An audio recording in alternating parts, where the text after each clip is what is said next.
Hello and welcome to उन्नति IAS.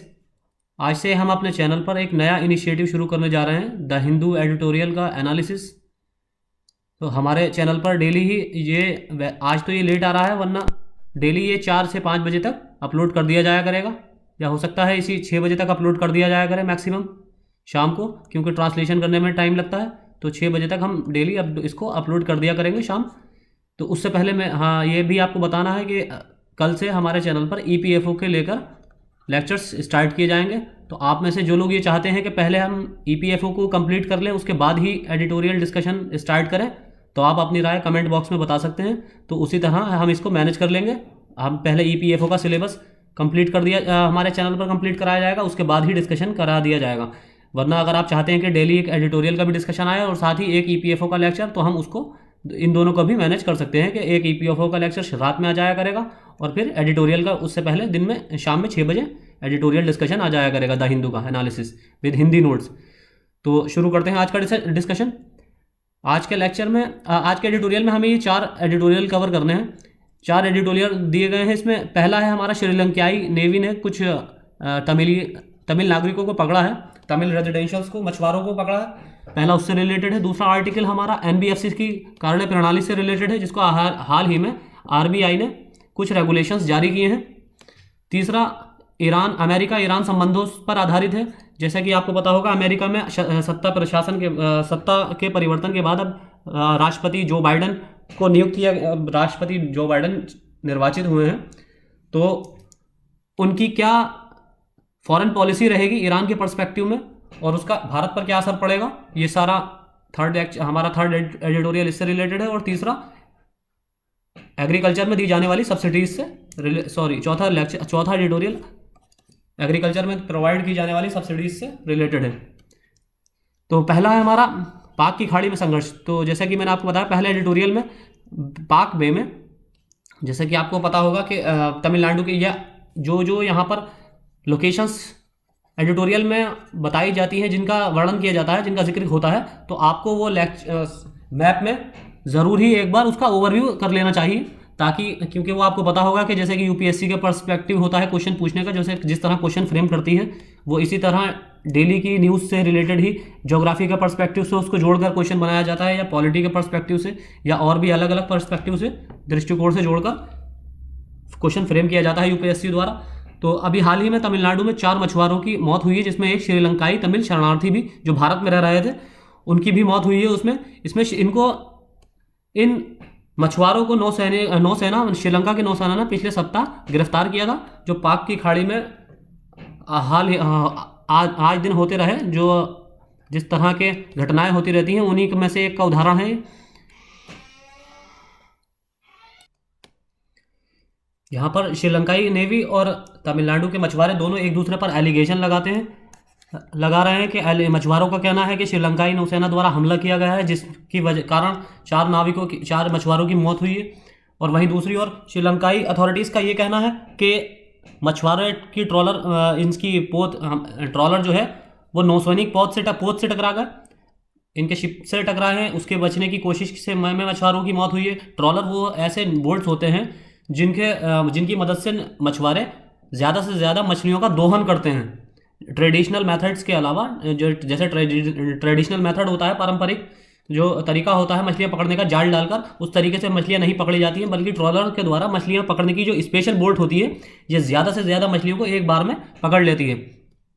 इस तरह इंडियन गवर्नमेंट ने भी अधिकारियों श्रीलंका की नेवी के ऑफिशियल्स के साथ जो है अपना विरोध दर्ज किया है, तथा एक समाधान खोजने के लिए एक समिति का भी गठन किया है। साथ ही पहले के जो हम तमिलनाडु के मछुआरे जो श्रीलंका की गवर्नमेंट के द्वारा पकड़े जा चुके हैं, उनकी रिहाई की भी मांग की है, और साथ ही साथ में इनकी बोट भी जो श्रीलंकाई नेवी के कब्जे में है, उनकी भी रिहाई की मांग की गई है इंडियन गवर्नमेंट द्वारा।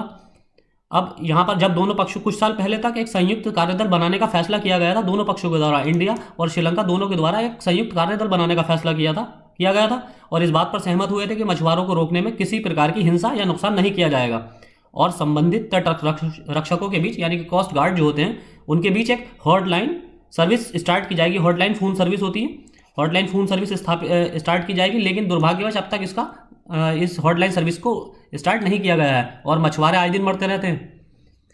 फिर तमिलनाडु के मछुआरों को गहरे समुद्र में मछली पकड़ने वाले जहाज़ों के साथ अपने ट्रॉलर की जगह लेकर शेष मछुआरों के संसाधनों का दोहन करने की प्रवृत्ति जो है, ये भी वास्तव में इसका एक कारण है, क्योंकि मैंने जैसे बताया कि ट्रॉलर जो है ज़्यादा से ज़्यादा संख्या में मछलियों को एक ही बार में पकड़कर ले आते हैं। फिर दोनों पक्षों के मछुआरों को शामिल करते हुए सीधी बातचीत के माध्यम से एक समझौता किया गया था, उस पर भी गतिरोध है कुछ।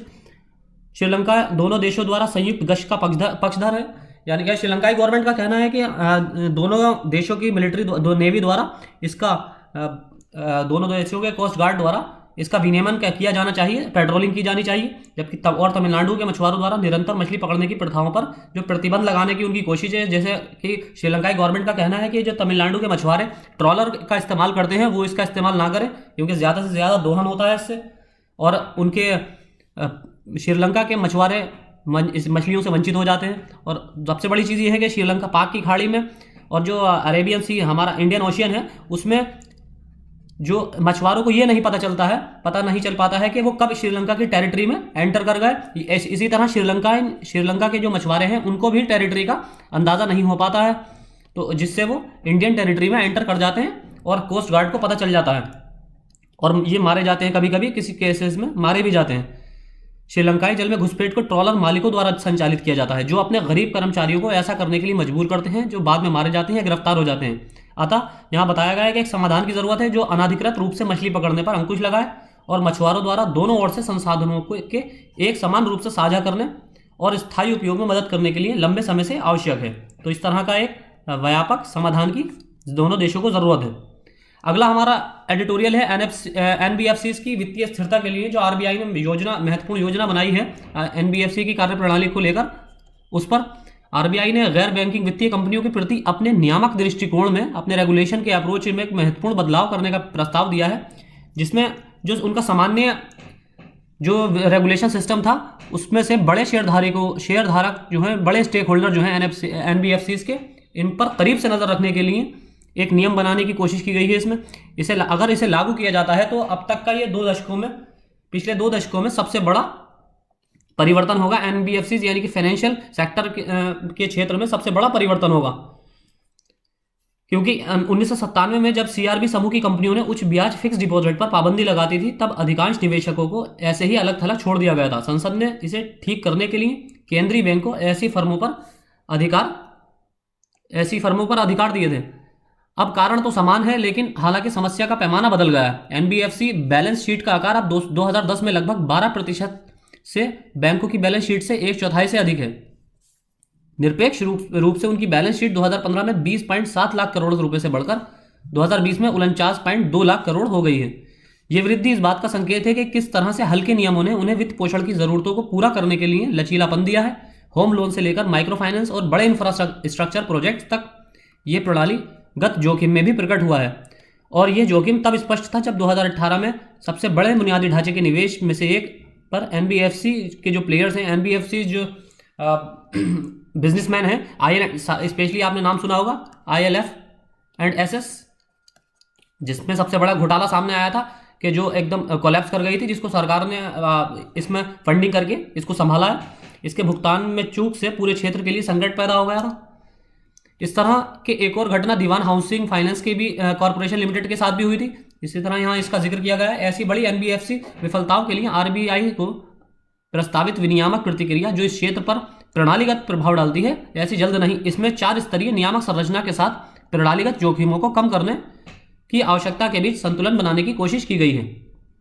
ये छोटे एनबीएफसी के लिए बड़े पैमाने पर हस्तक्षेप के दृष्टिकोण को बढ़ाता है, जो मध्य आकार के एनबीएफसी के सामने बैंकों के लिए उपलब्ध कुछ मध्यस्थताओं को शामिल करता है और सबसे कंपनियों के लिए पूंजीकरण, शासन और निगरानी जैसे कठिन मानदंडों को लागू करता है और उनका संचालन की प्रकृति के कारण प्रणालीगत जोखिम जो पैदा कर सकते हैं। एक शीर्ष स्तर की और भी अधिक जांच के साथ परिकल्पना की गई है, लेकिन आरबीआई आदर्श रूप से इस दृष्टिकोण का उपयोग केवल तब करना चाहता है जब निश्चित बड़े कंपनियों को अत्यधिक जोखिम हो। तो पिछले 2 वर्षों में बैंकिंग क्षेत्र के अपने इसके दुखद बैंकिंग क्षेत्र में जो परेशानियां उसको देखते हुए पीएमसी बैंक जैसे yes bank, Lakshmi Vilas bank, जिनका अभी हाल ही में चर्चा में थे, ने एनबीएफसी और बैंकों के लिए निगरानी तंत्र का एक समग्र निरीक्षण किया है। इन बैंकों के की वजह से जो इनके आपको पता होगा कि इन सबके जो नॉन परफॉर्मेंस एसेट्स एनपीए जो बढ़ते जा रहे हैं, जिसकी वजह से अब आरबीआई ने रेगुलेशन एनबीएफसीज का भी करना शुरू कर दिया है।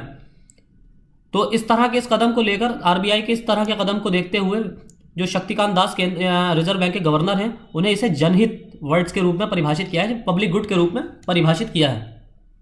अब ये आशा की जाती है कि एनबीएफसी के नियमन का खाका जो ऐसी गतिविधियों के लिए उधार दे सकता है जिसका अक्सर बैंकों द्वारा समर्थन नहीं किया जाता है, क्योंकि एनबीएफसी ज़्यादातर ऐसी गतिविधियों के लिए ऋण प्रदान करते हैं जिनको कमर्शियल बैंक से लोन प्रदान नहीं किया जाता है। चाहे ये सूक्ष्म ऋण या बुनियादी ढांचे परियोजना हो, इनको जल्द ही औपचारिक रूप दे दिया जाता है एनबीएफसी के थ्रू। तो इनका एक एनबीएफसी का स्ट्रांग होना हमारे देश में वित्तीय प्रणाली के लिए बहुत ज़्यादा ज़रूरी है, जिससे आर्थिक सुधार सुनिश्चित करेगा ताकि धन की कमी में भी बाधा ना आए। अब अगला हमारा एडिटोरियल ईरान और अमेरिका के रिलेशन पर संबंधित है कि जैसे कि यहाँ जब तक नया प्रशासन तेहरान के साथ एक समझौता पर नहीं पहुँचता है, द्विपक्षीय संबंधों को विरोधाभास की श्रेणी में ही रखा जा सकता है।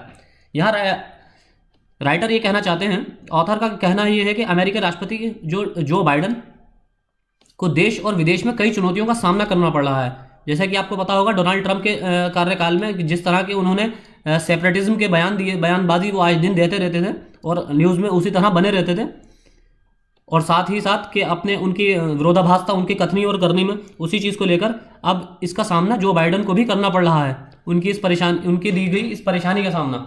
विदेश नीति के क्षेत्र में चीन और रूस के साथ संबंधों में सबसे अधिक समस्याएं और ये अलग समस्या है, और साथ ही यूरोपीय सहयोगियों की जो व्यवस्था है उन्हें पूर्व अमेरिकी राष्ट्रपति डोनाल्ड ट्रंप ने अपने अलगाववादी बयानबाजी से अलग कर दिया था। हालांकि बाइडेन प्रशासन के सामने सबसे अधिक दबाव वाला मुद्दा अमेरिका के ईरान के साथ संबंधों को लेकर चिंता है, जो कि वर्तमान परिदृश्य वाशिंगटन की अप्रतिस्पर्धी रणनीति को बढ़ा सकता है और ऊर्जा संपन्न खाड़ी क्षेत्र में तनाव भी बढ़ा सकता है।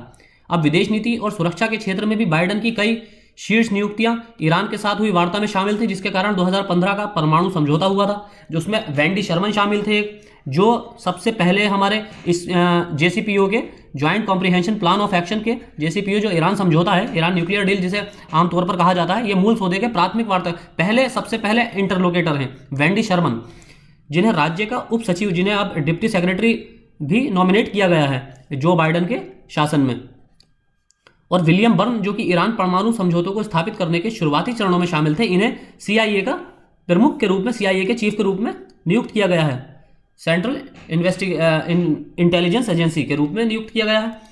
तो इसी तरह आप इसकी अब समझ सकते हैं कि आपके आगे के संबंध ईरान और अमेरिका के बीच कैसे होने वाले हैं, क्योंकि पूरा अमेरिका दोबारा ये कोशिश करेगा कि जो बाइडेन के सत्ता शासन में कि ईरान के साथ संबंधों को दोबारा से एकदम रीस्ट्रक्चर किया जाए, ताकि जो न्यूक्लियर एनरिचमेंट जो इस टाइम ईरान कर रहा है उस पर लगाम भी लगे, और साथ ही उस पर जो सैंक्शंस किए गए हैं अमेरिका द्वारा, उन सारे सैंक्शंस में कुछ ढील बढ़ती जाए ताकि उसको इकोनॉमी को डेवलप करने में भी थोड़ी मदद मिल सके। इसलिए ट्रंप कार्रवाई और ईरान की प्रतिक्रिया। मई 2018 में ट्रंप ने संयुक्त रूप से संयुक्त व्यापक कार्य योजना जेसीपीओए से अमेरिका को बाहर निकाल दिया। आपको पता ही होगा, जैसे यूनेस्को से भी खुद को पुल आउट किया था अमेरिका ने बाइडेन इनके ट्रंप के शासनकाल में। संयुक्त राष्ट्र सुरक्षा परिषद के 5 स्थायी सदस्यों प्लस जर्मनी और ईरान के साथ यूरोपीय संघ और विशेष रूप से शिपमेंट पर प्रतिबंध लगाए थे, यानी कि इनकी शिप्स को तेल ले जाने के लिए जहाँ कहीं पर भी क्रूड ऑयल इनका लेके जाने की आज़ादी नहीं थी, मतलब इनको अधिकार नहीं था, और जो इस तरह का उनसे शिपमेंट्स के जरिए तेल खरीदता था उस पर भी प्रतिबंध लगाए जाते थे। जैसे कि इनको रोग नेशन में रखा गया था। रशिया, ईरान और रशिया और नॉर्थ कोरिया के साथ ईरान को भी रोग नेशन का दर्जा दिया गया था, जिसके कारण कि कोई भी इनसे अगर डिफेंस या इंटरनेशनल अफेयर्स स्थापित करता है, अंतर्राष्ट्रीय संबंध स्थापित करता है, तो उस पर सैंक्शंस लगाए जाएंगे। इसी कारण इंडिया ने भी ईरान से तेल लेने में बहुत ज़्यादा कमी कर दी थी, जबकि हमारे लिए ईरान सबसे ज़्यादा फायदे का सौदा है अगर क्रूड ऑयल के क्षेत्र में देखा जाए, क्योंकि ये हमें 60 दिन का पेमेंट पीरियड भी प्रोवाइड करता है, जो कि किसी कंट्री द्वारा प्रोवाइड नहीं किया जाता है। यानी कि हम इससे तेल लेने के बाद 60 दिन के अंदर इसको पेमेंट कर सकते हैं। ईरान तेल तेहरान पर अधिकतम दबाव डालना ताकि अमेरिका की अधिकतम मांग को स्वीकार करने के लिए मजबूर किया जा सके। ये समझौते से परे था। ट्रंप प्रशासन ने तर्क दिया था कि ईरान के परमाणु कार्यक्रम पर 15 वर्ष की जो समय सीमा थी, जेसीपीओ में समय सीमा तय की गई थी कि 15 वर्ष, अगले 15 वर्ष तक, 2015 से 2030 तक, क्योंकि ये 2015 में जेसीपीओ को साइन किया गया था।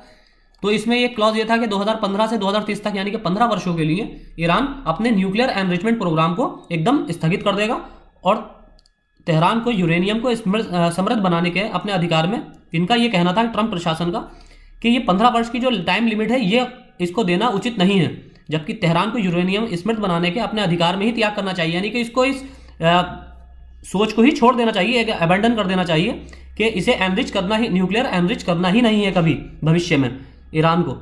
तो इस चीज़ को लेकर इन्होंने पुल आउट किया था। वाशिंगटन ने यह भी मांग की कि ईरान के बैलिस्टिक मिसाइल कार्यक्रम पर रोक लगा दी जाए और तेहरान क्षेत्रीय सहयोगियों और अमेरिका की नीतियों के विरोध करने वाले अपने सहयोगियों से अपने समर्थन को वापस ले। यानी कि जैसे कि तेहरान, यानी कि ईरान जो प्रॉक्सीज का इस्तेमाल करता था लेबनान में हिजबुल्ला के थ्रू, या और भी जो यमन के हाउतीज रिबेल्स के थ्रू जो इसके अमेरिका की कट्टरवादी नीतियों का विरोध किया जाता था, उसके लिए भी अमेरिका ने का ये कहना, वाशिंगटन का ये कहना था, अमेरिकन प्रशासन का कहना था कि इसको भी वापस ले, इस समर्थन को। फिर जेसीपीओ के यूरोपीय हस्ताक्षरों के लिए 1 साल इंतजार करने के बाद समझौते को वापस करने के लिए, वाशिंगटन को राजी करने के लिए ईरान ने 2019 में जेसीपीओ द्वारा लगाए गए यूरेनियम संवर्धन की सीमा को भंग करने का फैसला किया। इसने समझौते के तहत अनुमानित सीमा से परे समृद्ध यूरेनियम के भंडार को भी बढ़ाना शुरू कर दिया। जैसे कि अब वो पुल आउट किया तो उस ईरान ने अब यूरेनियम एनरिचमेंट को भी बढ़ाना शुरू कर दिया है।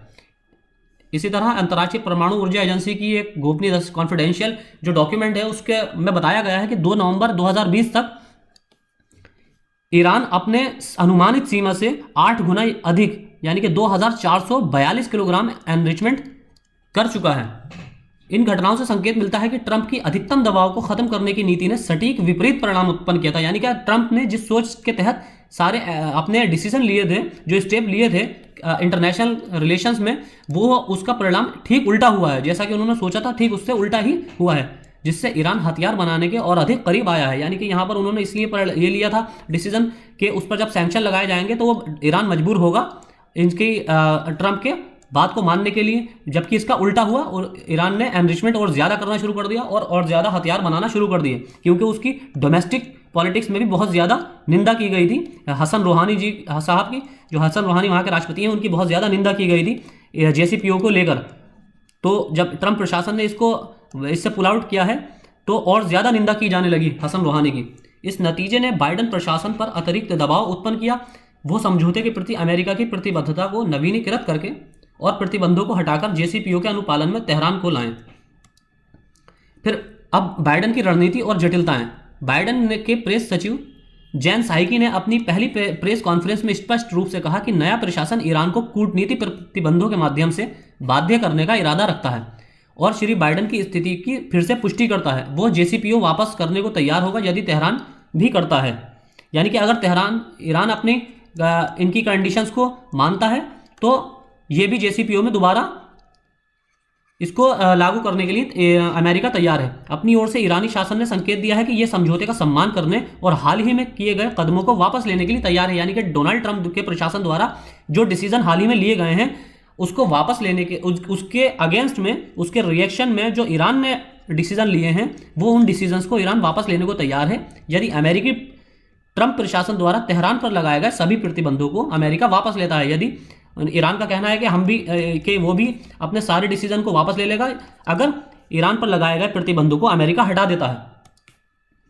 अब बाइडन के उद्घाटन समारोह से कुछ पहले, यानी कि उनका जो शपथ ग्रहण समारोह था उससे कुछ घंटे पहले ईरान के विदेश मंत्री मोहम्मद जवाद जरीफ ने जेसीपीओ में लौटने के लिए ईरान की तत्परता को दोहराया। लेकिन वो उन्होंने आगे ये कहा कि हम जल्दी में नहीं हैं। यदि वो प्रतिबंध हटाते हैं, यानी कि अमेरिका अगर प्रतिबंध हटाता है और अपने दायित्वों का पालन करता है तो हम भी हमारे दायित्वों को पूरा करेंगे। यानी कि ईरान ने सीधे तौर पर इशारा ये दिया है कि हम न्यूक्लियर एनरिचमेंट को, जैसा कि कंडीशन जेसीपीओ में दी गई थी 2.3 या 2.4 या मैक्सिमम शायद 2.9% एनरिचमेंट से ज़्यादा नहीं बढ़ाएगा, तो हम उस कंडीशन को दोबारा अप्लाई करने के लिए तैयार हैं यदि हमारे ऊपर से सारे तरह के अमेरिका के सैंक्शन हटाए जाते हैं और हमें इंटरनेशनल ट्रेड में भागीदार बनाया जाता है।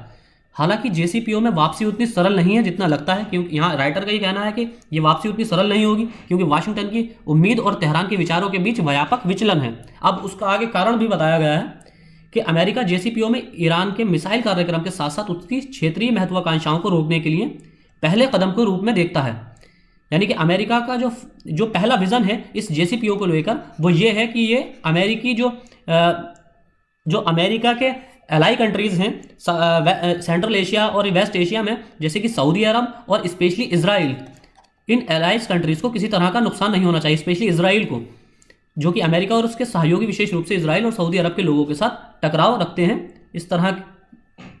और दूसरी ओर ईरान जेसीपीओ को केवल ईरान के परमाणु कार्यक्रम को कवर करने वाले एक इकलौते समझौते के रूप में मानता है। यानी कि वो परमाणु, ईरान का ये कहना, ईरान ये मानता है कि ये जो जेसीपीओ है ये सिर्फ जेसीपीओ है जो है इनका न्यूक्लियर एनरिचमेंट प्रोग्राम को रोकने का कार्यक्रम है अमेरिका द्वारा, इसके अलावा इसका और कोई भी मकसद नहीं है, ये ऐसा ईरान का मानना है।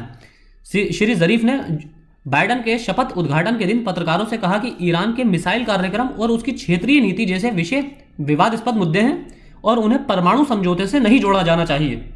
इसके अलावा वाशिंगटन और तेहरान दोनों में राय पिछले 2 वर्षों में कठोर हो गई। अमेरिका के हितों के लिए ईरान की पश्चिम एशिया नीति में बदलाव से इनकार करने और इसके दुष्परिणामों के कारण अमेरिका में आम सहमति बहुत अधिक असहमति की स्थिति में स्थानांतरित हो गई है। जो आम सहमति थी अब वो उससे असहमत हो गए। ईरान की इस्लामिक रेवोल्यूशनरी गार्ड कॉर्प्स ने प्रॉक्सी नागरिक सेना को प्रशिक्षित किया है, जिन्होंने अमेरिकी समर्थित विपक्षी ताकतों के खिलाफ युद्ध का रुख मोड़ने के लिए सीरिया में असद शासन की मदद करने में भूमिका निभाई है। जैसे कि आपको पता होगा ईरान एक शिया मेजोरिटी कंट्री है, इसी तरह वहाँ जो आपका सीरिया है वो सुन्नी मेजोरिटी कंट्री है, लेकिन वहाँ पर जो रूल किया जाता है असद द्वारा किया जाता है और असद एक शिया मुस्लिम है। तो इसलिए ईरान कभी नहीं चाहेगा कि असद शासन वहाँ से असद शासन को हटाया जाए। असद शासन के बने रहने की वजह से ईरान के द्वारा सीरिया को पूरी तरह सपोर्ट किया जाता है। बशर अल असद यहाँ के राष्ट्रपति हैं। ईरान का इन्हें पूरा सपोर्ट मिलता है क्योंकि बशर अल असद जो है शिया कम्युनिटी से बिलोंग करते हैं। तेहरान ने इजराइल विरोधी लेबनानी हिजबुल्लाह को आर्थिक रूप से न केवल मदद की है बल्कि यमन में जो हाउदी रिबेल्स हैं वो भी शिया मिलिशियाज हैं, इनके प्रमुख का भी समर्थन किया है, जिन्होंने न केवल सऊदी अरब के लिए लड़ाई की है। आपने देखा होगा पिछले साल जो लास्ट ईयर शायद 2019 या 20 की स्टार्टिंग में भी हमला किया गया था, कुछ इनकी फैसिलिटीज़ पर, सऊदी अरब की ऑयल फैसिलिटीज़ पर हमला किया गया था। इसी हाउदी रिबेल्स का उसमें हाथ था क्योंकि हाउदी रिबेल्स यमन में पाए जाते हैं, जो इनका वेस्ट एशिया का जो सऊदी अरब के नीचे वाला जो आपकी कंट्री है, इस सऊदी अरब के जो नीचे ये कंट्रीज़ है दो, एक ओमान और एक आपका ये यमन इधर वेस्ट कोस्ट पर है और ये ओमान आपका ईस्ट कोस्ट पर है।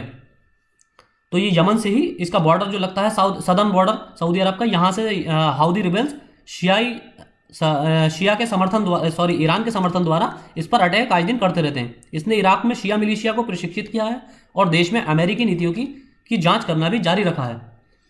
अब कट्टरपंथियों का बढ़ावा कट्टरपंथी जो हार्डलाइनर्स हैं ईरान के अंदर, उसी समय जेसीपीओ से एक तरफा रूप से वापस लेने के अमेरिका के फैसले ने ईरानी कट्टरपंथियों के हाथों में पूरा खेल ट्रांसफर कर दिया। क्योंकि जब 2015 में जेसीपीओ को साइन किया गया था तब भी जो हार्डलाइनर्स पॉलिटिशियंस हैं या जो हार्डलाइनर्स थिंकर्स हैं ईरान के अंदर, वो सख्त खिलाफ थे जेसीपीओ में डील करने के लिए। लेकिन हसन रूहानी, जिनको एक लिबरल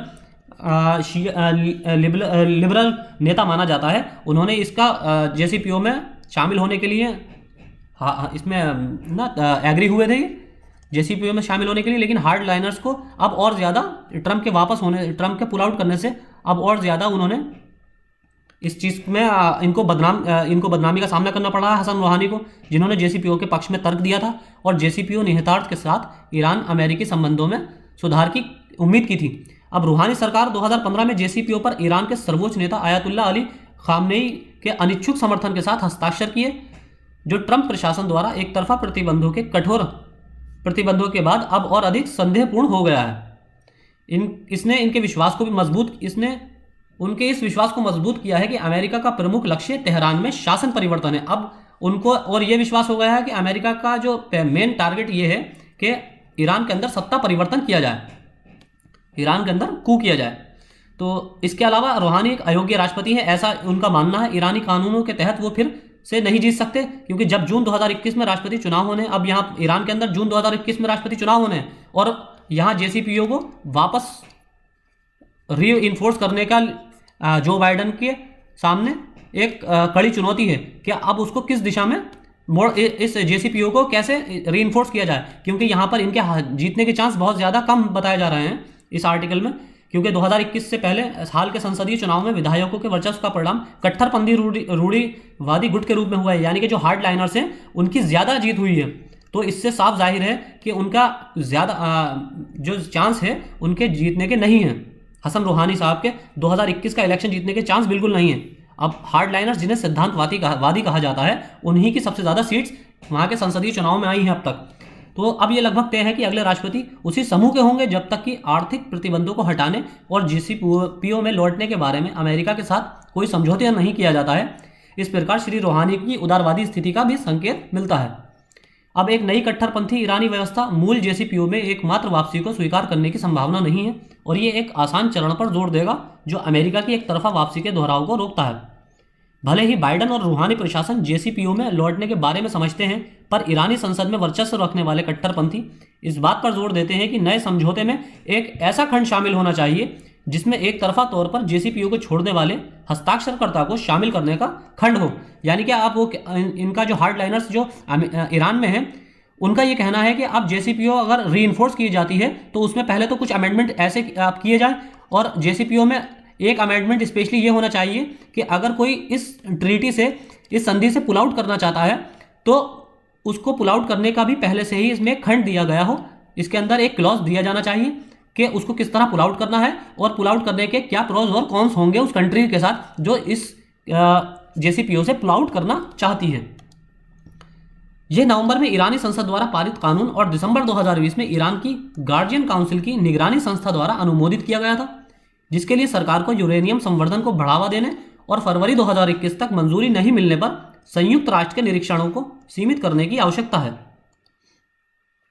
अब यूएस के भीतर, अब यूएस के जो डोमेस्टिक पॉलिटिक्स है वहां क्या इसका नतीजा देखने को मिल रहा है। ईरान में बैलिस्टिक मिसाइल कार्यक्रम पर कुछ संयम और पश्चिम एशिया में अपनी प्रतिकूल नीति में बदलाव के संभावित संकेत के बिना JCPO में वापसी के लिए अमेरिकी कांग्रेस में विशेष रूप से संतुलित सीनेट में बहुत विरोध की उम्मीद की जा सकती है।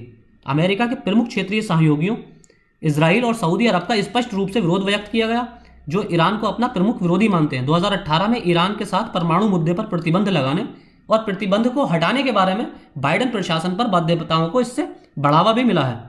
अब बाइडन प्रशासन के लिए निर्णय का समय है कि जब तक ये अपने रास्ते में आने वाली कई बाधाओं को दूर करने और अगले कुछ महीनों में ईरान के साथ एक समझौते पर पहुंचने में सक्षम नहीं होते, तब तक जून में तेहरान में एक और अधिक सख्त प्रशासन की स्थापना हो सकती है कि जैसे कि हमने बताया जून 2021 में वहाँ इलेक्शन है, और दूसरी हसन रूहानी का जीतने के चांस बहुत कम है, क्योंकि अभी हाल ही में हुए जो संसदीय चुनाव हैं उसमें ज़्यादातर सीट्स जो हैं हार्ड लाइनर्स को गई हैं। तो इससे ये उम्मीद की जा सकती है कि अब आने वाले इलेक्शन में भी यही रिजल्ट देखने को मिलेगा और हार्ड लाइनर्स में से ही कोई कैंडिडेट सत्ता में स्थापित होगा, यानी कि जो कट्टरवादी वहाँ का गुट है वो उसी में से कोई राष्ट्रपति बनेगा। इस प्रकार ये सुनिश्चित करना कि अमेरिकी ईरान संबंधों को समाप्त कर दिया जाएगा भविष्य में चतुरता में और पश्चिमी एशिया में अस्थिरता के लिए लगातार इससे योगदान होता रहेगा। तो ये था इस लेक्चर का पूरा कंप्लीट। अब अगला लेक्चर है हमारा, अगला एडिटोरियल कृषि ऋण में छोटे किसान से संबंधित है, जो कृषि एग्रीकल्चर सब्सिडीज को लेकर है। इसमें बताया गया है कि कृषि जो ऋण है वो अब भी छोटे किसानों की पहुंच से बाहर है। कृषि क्षेत्र का प्रदर्शन इसको प्राप्त होने वाले बड़े हुए अनुदानित क्रेडिट के अनुरूप नहीं है। इसमें बताया जा रहा है, इस आर्टिकल में एडिटोरियल में राइटर का ये कहना है कि अब तक जितनी कृषि सब्सिडी, एग्रीकल्चर सब्सिडी प्रोवाइड की जा रही है उसका जो रिजल्ट है उसके अनुरूप नहीं है जितनी सब्सिडी प्रोवाइड की जाती है। यानी कि ज़्यादातर जो मेजॉरिटी ऑफ फार्मर्स हैं, जो ज़्यादातर किसान हैं, सीमांत किसान जिसे मार्जिनल फार्मर्स कहा जाता है, वो अभी भी इस क्रेडिट की पहुंच से बाहर हैं। छोटे किसानों को अपनी फसलों में विविधता लाने या अपनी आय में सुधार में सक्षम बनाने के लिए उन्हें उचित ब्याज दर पर ऋण प्राप्त कराना चाहिए। यह दशकों से केंद्र, राज्य और भारतीय रिजर्व बैंक के त्रिकोण का एक एजेंडा है। यानी कि इसमें ये तीनों की एक मिला जुले ऑब्जेक्टिव है। स्टेट गवर्नमेंट, सेंट्रल गवर्नमेंट और आरबीआई का ये तीनों का मिला जुला एक उद्देश्य है कि जो छोटे किसान हैं उनको उचित ब्याज दर पर ऋण मुहैया कराया जाए। दुर्भाग्य से जबकि दशकों में ऋण की मात्रा में सुधार हुआ है, इसकी गुणवत्ता और कृषि पर प्रभाव केवल बिगड़ गया है। यानी कि इसमें बता रहा है, राइटर का ये कहना है कि जितना ज़्यादा ऋण की मात्रा में सुधार हुआ है, यानी कि ऋण की जितनी ज़्यादा बढ़ाया जा रहा है, लेकिन उसका कृषि पर प्रभाव देखने को नहीं मिल रहा है। कृषि को विकास देने में कृषि ऋण कम कुशल हुआ है। अब यही अन्यथा 85% से अधिक किसानों की आय वर्षों से स्थिर क्यों है। यहाँ एक राइटर का सवाल यह है कि अगर उसका परिणाम ठीक होता कृषि ऋण का, तो 85% से ज़्यादा किसान ऐसे हैं जिनकी कई वर्षों से जो उनकी इनकम है वो स्टेबल है, उनमें किसी तरह की वृद्धि या इंक्रीमेंट नहीं देखने को मिल रहा है। हर साल केंद्र सरकार सब्सिडी वाली कृषि ऋण सीमा के लक्ष्य में वृद्धि की घोषणा करती है और बैंक लक्ष्य से आगे निकल जाते हैं। इसी तरह 1 फरवरी बजट दिवस पर केंद्रीय वित्त मंत्री 2021-22 के लिए फिर से एक नया कृषि लक्ष्य ऋण निर्धारित करेंगे।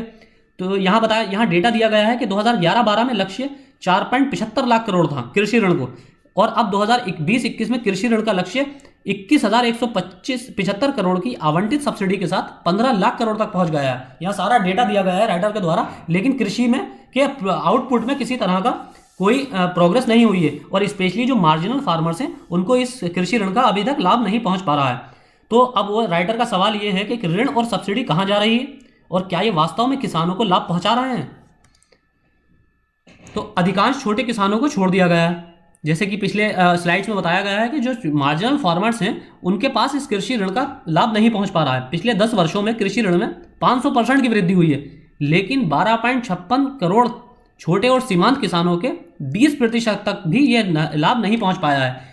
यानी कि टोटल हमारे देश में 12.56 करोड़ छोटे और सीमांत किसान हैं आपके मार्जिनल फार्मर से, लेकिन इसके 20% को भी इस कृषि ऋण का, बढ़े हुए ऋण का लाभ नहीं पहुंचा है।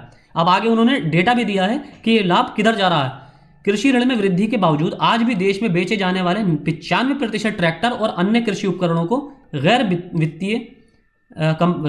बैंकिंग वित्तीय कंपनियां या एनबीएफसी द्वारा 18% ब्याज दर पर वित्त पोषित किया जाता है। आप सोच सकते हैं कि 18% ब्याज दर पर इंटरेस्ट रेट लिया जाता है ट्रैक्टर और एग्रीकल्चर से रिलेटेड अन्य डिवाइसेस या उपकरणों पर, जबकि इसी तरह का ऋण कमर्शियल बैंक की दीर्घ अवधि ऋण की ब्याज दर जो है 11% है और एनबीएफसी इसमें 18% ब्याज लेती है। तो जाहिर है कि ये छोटे और सीमांत किसान इसको देने में सक्षम नहीं है। केंद्रीय बैंक आरबीआई ने कृषि परिवारों में सबसे कम भूमि जोत 2 हेक्टेयर तक पर सवाल उठाया है, जो संस्थागत स्रोतों से सब्सिडी वाले बकाया ऋण का लगभग 15% ही प्राप्त कर रहा है। यानी कि जो छोटे जोत वाले हैं, 2 हेक्टेयर से कम की जिनकी जोत है, ऐसे कृषि जोत वाले परिवार जिनकी भूमि जो है 2 हेक्टेयर से कम है, उनको इंस्टीट्यूशनल जो सोर्सेज हैं, जो आपके जिस इंस्टीट्यूशनल जैसे बैंक, सहकारी समिति, कोऑपरेटिव कमिटीज, इन केवल 15% ही ऋण प्राप्त होता है। जितना वो ऋण प्राप्त करते हैं उसका केवल 15% ही इन इंस्टीट्यूशनल कमिटीज से इनको प्रोवाइड किया जाता है। और यह इसमें सबसे अधिक आकार की भूमि वाले परिवारों जिनकी भूमि 2 हेक्टेयर से अधिक है, ऐसे परिवारों को 79% ऐसे परिवार हैं जो 4 से 7% ब्याज दर पर, सब्सिडी वाले ब्याज दर पर संस्थागत ऋण के लाभार्थी हैं। यानी कि उस अपने टोटल ब्याज का जितना वो ब्याज इनको 79%, उसका 79% इनको इंस्टीट्यूशनल सोर्सेज से प्रोवाइड किया जाता है, बड़े किसानों को जिनके पास 2 हेक्टेयर से अधिक भूमि है। कृषि जनगणना 2015-16 में देश में छोटे और सीमांत किसानों के घरों की कुल संख्या 12.56 करोड़ थी। यह छोटी और सीमांत किसान कुल किसानों का 86.1% है। अब राष्ट्रीय नमूना सर्वेक्षण कार्यालय, सांख्यिकी और कार्यक्रम मंत्रालय द्वारा कृषि परिवारों के स्थिति आकलन सर्वेक्षण में संस्थागत ऋणों की हिस्सेदारी में वृद्धि के साथ भूमि में वृद्धि हुई है, जिसमें दिखाया गया है कि सब्सिडी वाले कृषि ऋण का बड़ा हिस्सा बड़े किसानों और कृषि व्यवसाय कंपनियों द्वारा हड़प कर लिया जाता है। अब कृषि ऋण की एक ढीली परिभाषा के कारण कृषि व्यवसाय में बड़ी कंपनियों को रियायती दरों पर ऋण का रिसाव हुआ है। यानी कि अब यहाँ राइटर ये बताना चाहते हैं कि जो कृषि ऋण हर साल बजट में इंक्रीज कर दिया जाता है, उसका मेन फायदा जो है, मुख्य जो फायदा उठा रहे हैं वो कृषि व्यापारी उठा रहे हैं, जिनको कम ब्याज दरों पर 3 से 5% या 4 से 7% ब्याज दरों पर इनको ये ऋण उपलब्ध कराया जाता है। वहीं छोटे किसानों के लिए ये ऋण 18% की ब्याज दरों पर उपलब्ध कराया जाता है। हालांकि आरबीआई ने एक सीमा निर्धारित की है कि बैंक के कुल समायोजित नेट बैंक ऋण में से 18% कृषि क्षेत्र में जाना चाहिए और इसके भीतर 8% छोटे और सीमांत किसानों के लिए जाना चाहिए और 4.5% अप्रत्यक्ष ऋणों के लिए जाना चाहिए। जहां अप्रत्यक्ष कृषि ऋणों से मतलब यह है कि अप्रत्यक्ष कृषि ऋण वो ऋण होते हैं जो कृषि से संबंधित उपकरणों में प्रोवाइड किए जाते हैं, जैसे कि आपके ट्रैक्टर, ट्रॉली या किसी तरह के और डिवाइसेस या फिर यूरिया, खाद, इस तरह के जो कृषि ऋण होते हैं वो इससे अप्रत्यक्ष ऋणों से संबंधित हैं। 2017 में कृषि ऋण का 53% जो कि राष्ट्रीय कृषि और ग्रामीण विकास बैंक ने महाराष्ट्र को प्रदान किया था, उसे मुंबई शहर और उपनगरों में आवंटित किया गया, जहां कृषक ही नहीं है, केवल कृषि व्यवसायी हैं। आप देखिए इसमें यहाँ पर कितनी बड़ी ट्रेजेडी है। ये हमारी कितनी बड़ी विडंबना है कि कृषकों के स्थान पर कृषि व्यवसायियों को ऋण प्रदान कर दिया जाता है बैंकों द्वारा। 53% कुल ऋण का 53% खाली महाराष्ट्र में, मुंबई शहर में ही प्रदान कर दिया गया। इसने किसानों के लिए उर्वरकों, कीटनाशकों, बीजों और कृषि उपकरणों के व्यापारियों को अप्रत्यक्ष ऋण दिया। अब कई अनियमितताएं, इसमें कई अनियमितताएं भी देखी जाती हैं। 2019 में आरबीआई के आंतरिक कार्य समूह की समीक्षा में विभिन्न विसंगतियां पाई गई। इसमें पाया गया कि कुछ राज्यों में कृषि क्षेत्र के लिए ऋण वितरण उनके कृषि सकल घरेलू उत्पाद से अधिक था और इनपुट आवश्यक, यानी कि उनकी जो जितनी कृषि की सकल घरेलू उत्पाद है, जीडीपी है, उनकी एग्रीकल्चर जीडीपी है, उससे भी ज्यादा उनको ऋण प्रदान कर दिया गया था। यानी कि अगर 100 रुपये उनकी कृषि जीडीपी से प्राप्त होते हैं, उनको एग्रीकल्चर से प्राप्त होते हैं, तो उनको 100 से ज्यादा, यानी कि देखिए 326%, यानी कि उनको 326 रुपये इसी से इसमें ऋण के तौर पर प्रदान कर दिए गए। इसी तरह आंध्र प्रदेश को 254%, तमिलनाडु 245 और यहाँ पूरा डेटा दिया गया है, तेलंगाना में 210% है। यानी कि जो डेवलप्ड स्टेट हैं वहाँ पर ज़्यादा ऋण प्रदान किया जा रहा है। आप देख सकते हैं पंजाब में, जैसे तेलंगाना, केरल, ये सारे डेवलप्ड स्टेट की कैटेगरी में आते हैं। और स्पेशली देखिए पंजाब, जो अगर आपको एग्रीकल्चर टर्म्स में देखा जाए, वैसे तो ओवरऑल केरला है, लेकिन एग्रीकल्चर टर्म्स में यहाँ के पंजाब के किसान ज़्यादा डेवलप हैं, तो इनको पूरा कृषि ऋण 231%, तमिलनाडु 245% और बिहार का नाम ही गायब है। यहाँ ये गैर कृषि उद्देश्यों के लिए ऋण के परिवर्तन को दर्शाता है। इस परिवर्तन का एक कारण यह भी है कि 4% से 7% की ब्याज दर पर रियायती ऋण को छोटे किसानों को और खुले बाजार में 36% तक की ब्याज दरों पर पुनर्वित किया जा रहा है। सब्सिडाइज्ड ऋण व्यवहार्य कृषि का कारण होना चाहिए, लेकिन दुर्भाग्य से कृषि क्षेत्र के प्रदर्शन को उस सब्सिडी क्रेडिट के साथ सराहा नहीं गया है जो इसे प्राप्त हुआ है। यहाँ तक कि नए कृषि कानूनों ने कृषि ऋण प्रणाली में सुधार को संबोधित नहीं किया है। अब आगे की राह वो यहाँ पर समाधान बताया जा रहा है, सॉल्यूशन है। सॉल्यूशन क्राइटर के द्वारा बताया गया है कि छोटे और सीमांत किसानों को सब्सिडी सहायता देने के बजाय प्रति हेक्टेयर के आधार पर प्रत्यक्ष आय सहायता देकर सशक्त बनाया जाए, यानी कि डायरेक्ट इनकम उनको दी जाए, डायरेक्ट पैसा उनके अकाउंट में ट्रांसफर किया जाए, डायरेक्ट मनी उनको प्रोवाइड की जाए, ताकि उनको एम्पावर बनाया जा सके। किसान उत्पादक संगठनों को उच्च फसल ऋण की सुविधा के लिए कृषि ऋण प्रणाली को सुव्यवस्थित करना या कमोडिटी स्टॉक के विरुद्ध छोटे किसानों की एफपीओ कृषि विकास को बढ़ाने के लिए एक अच्छा मॉडल हो सकता है। समाधान के रूप में प्रौद्योगिकी, यहाँ टेक्नोलॉजी के भी यूज को समाधान के रूप में बताया गया है। टेक्नोलॉजी का यूज, भारत में कृषि परिवारों के बीच मोबाइल फोन की पहुंच 89.1% है, होने के कारण प्रौद्योगिकी संचालित समाधानों के माध्यम से संस्थागत ऋण वितरण में सुधार के लिए अधिक प्रयास की संभावनाएं कृषि परिवारों के वित्तीय बहिष्कार की मानसिकता को कम कर सकती हैं। अब इसमें एक मीडिया रिपोर्ट के मुताबिक किसान मोबाइल फोन ऐप के जरिए किसान खुद भी कर्ज ले सकते हैं। ये ऐप सैटेलाइट इमेजरी रिपोर्टों का उपयोग करते हैं जो राज्यों में किसानों के स्वामित्व वाली भूमि की सीमा का फोटो लेते हैं, जहां भूमि रिकॉर्ड को डिजिटल रूप दिया जाता है और किसानों को उस तरह डिजिटल रूप में फिर ऋण प्रोवाइड कर दिया जाता है तुरंत। या किसानों को राजस्व विभाग से यहाँ प्रमाणित भूमि रिकॉर्ड की प्रतिलिपि का उत्पादन करना पड़ता है, जिसमें कि अधिक समय लगता है।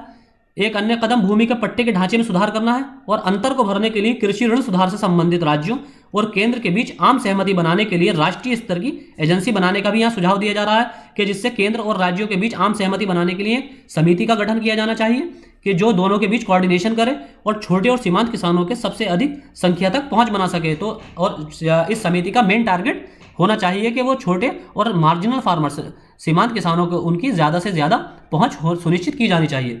तो ये था हमारा आज का एडिटोरियल डिस्कशन 25 जनवरी का। अगर वैसे एक बार आपसे फिर मैं बता दूं कि अब हमारा कल से ईपीएफओ के लेक्चर स्टार्ट किए जाएंगे, लेकिन एक ही लेक्चर डेली आ सकेगा क्योंकि इसमें बहुत ज़्यादा टाइम लगता है एडिटोरियल डिस्कशन में और इसको बनाने में, ट्रांसलेट करने में। लेकिन अगर आप चाहते हैं कि सिर्फ अभी ईपीएफओ का ही इस सिलेबस को यहाँ चलाया जाए, ईपीएफओ का ही सिलेबस कंप्लीट कराया जाए पहले, उसके बाद एडिटोरियल का डिस्कशन किया जाए, तो हम ऐसा भी मैनेज कर लेंगे। अब जब ईपीएफओ का 1 महीने के अंदर सिलेबस कंप्लीट हो जाएगा तो उसके बाद हम इसको एडिटोरियल डिस्कशन को दोबारा रिज्यूम कर देंगे। तो ओके, थैंक यू।